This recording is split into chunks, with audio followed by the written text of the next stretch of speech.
saya pengen belajar list building mastery, tapi saya gaptek nih. Saya akan mengatakan kepada mereka,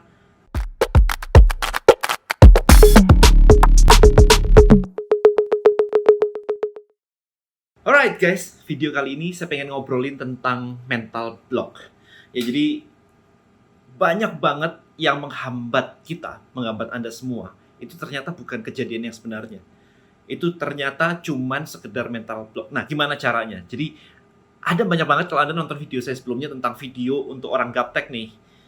Saya mengatakan gini, kalau ada orang mengatakan, Dan, saya pengen belajar list building mastery, tapi saya gaptek nih. Saya akan mengatakan kepada mereka, apa sih sebenarnya yang harus kamu kuasai sampai kamu bilang dirimu nggak gaptek lagi? Itu pertanyaan saya di video terakhir. Ya, jadi inti dari video ini sebenarnya adalah ternyata mental block, kalau digali, itu ternyata lucu. Ya, ketakutan-ketakutan kita, kalau digali, ternyata kebanyakan tuh lucu. Oke, kita ngomongin gaptek yang tadi ya, gaptek. Jadi kalau digali, saya nggak bisa coding, saya nggak bisa bikin website. Well, saya juga nggak bisa coding, saya juga nggak bisa bikin website. Anak saya juga nggak bisa coding. Like kayak 277 juta jiwa di Indonesia, kebanyakan juga nggak bisa coding. Yang bisa coding maybe cuma 100.000, 200.000 orang dari seluruh Indonesia. That's it. Berarti Indonesia gaptek dong? Kan nggak juga kan? Itu adalah sesuatu yang kayak, kalau begitu Anda mendengar itu, maybe Anda langsung kayak, bener juga ya, gitu kan. Nah, ternyata nggak cuma urusan gaptek. Bisnis banyak yang tidak berani mulai, takut mulai.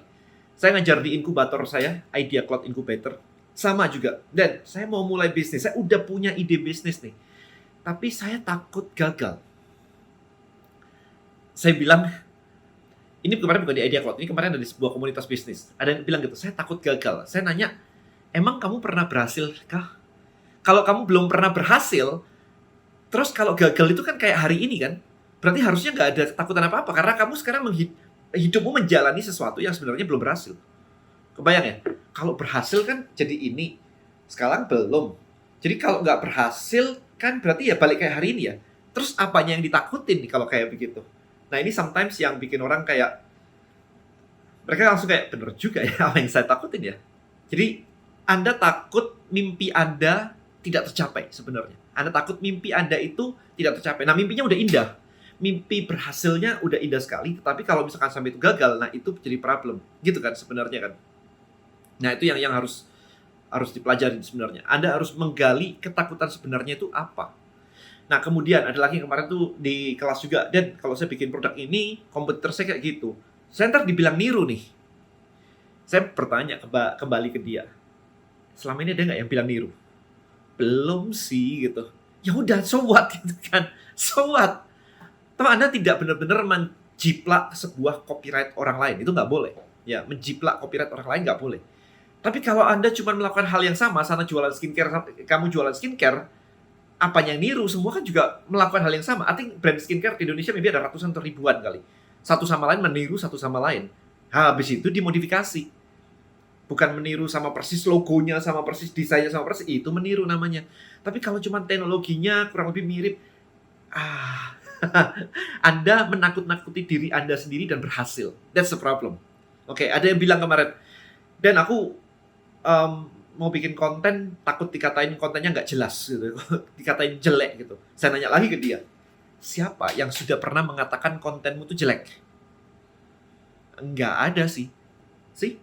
Sebenarnya jadinya mental block itu atau ketakutan-ketakutan itu munculnya dari kita sendiri, mengata-ngatain kita sendiri, dan kita percaya terhadap kata-kata kita sendiri, kan parah kan?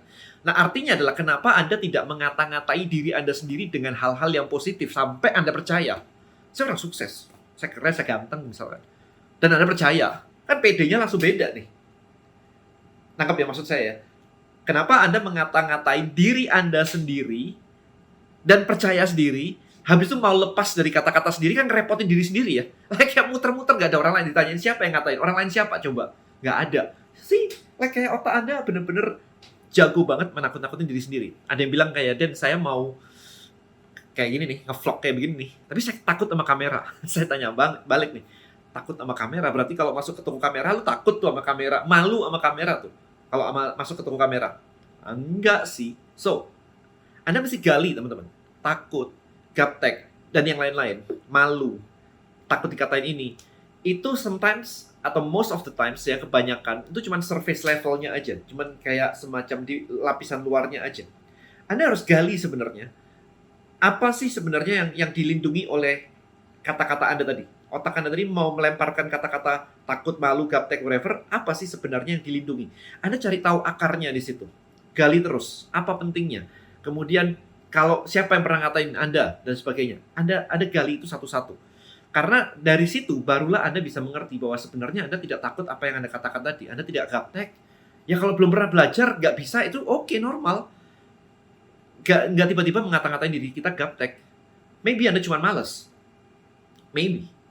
Tapi kalau malas kan kayaknya jelek banget ya. Kalau gaptek bisa dimaklumin orang lain kan. Tapi kalau malas ternyata orang lain akan mencibir Anda. Sehingga Anda daripada ngomong, saya malas belajar, mending saya bilang saya gaptek aja gitu. Sehingga orang lain akan, oh kamu gaptek ya gitu kan. Menerima simpati daripada menerima ejekan. Sometimes itu underlying cause-nya. Nah sekarang kita ngomong solusi. Terus solusinya apa? Kalau misalkan Anda tahu bahwa, oh oke, untuk tidak gaptek saya harus belajar ini, ya udah belajar, selesai. Habis itu label gaptek hilang dari hidup Anda.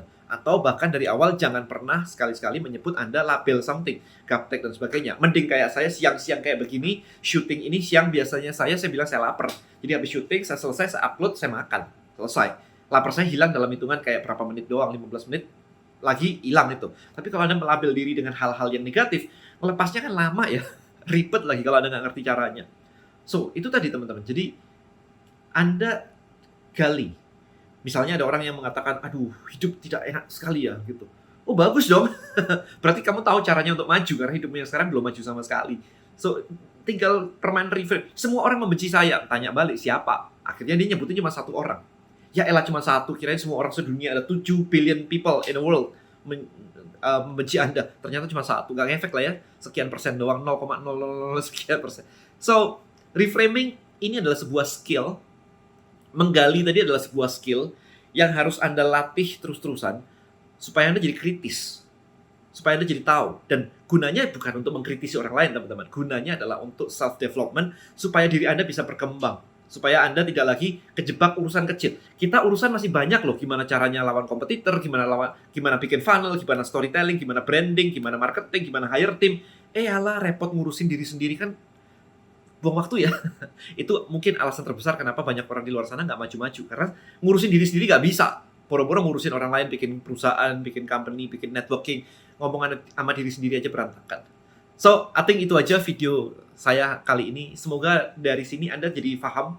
Kritisi teman-teman, tanya, gali terus, detail terus. Jangan ketika ada jawaban sesuatu, habis itu Anda kayak menerima begitu aja. Kritisi. Anda belajar berpikir kritis, gali terus. Siapa yang ngomong, takutnya apa, kenapa? What's the worst case? Kalau gagal itu kenapa? Kalau gagal emang mati, lu mati. Kalau gagal dan mati, jangan dilakuin. Lompat di tebing begitu, kalau berhasil saya keren, kalau gagal saya mati, jangan dilakuin. Resiko. Tapi kalau gagal kembali ke tempat semula, saya hari ini seperti ini, kalau saya mengerjain ini dan gagal saya kembali ke hari ini, apanya yang perlu ditakutin gitu loh. Ya, alright. So hopefully video ini mencerahkan buat Anda semua. Thank you so much and see you in the next video. Bye bye guys.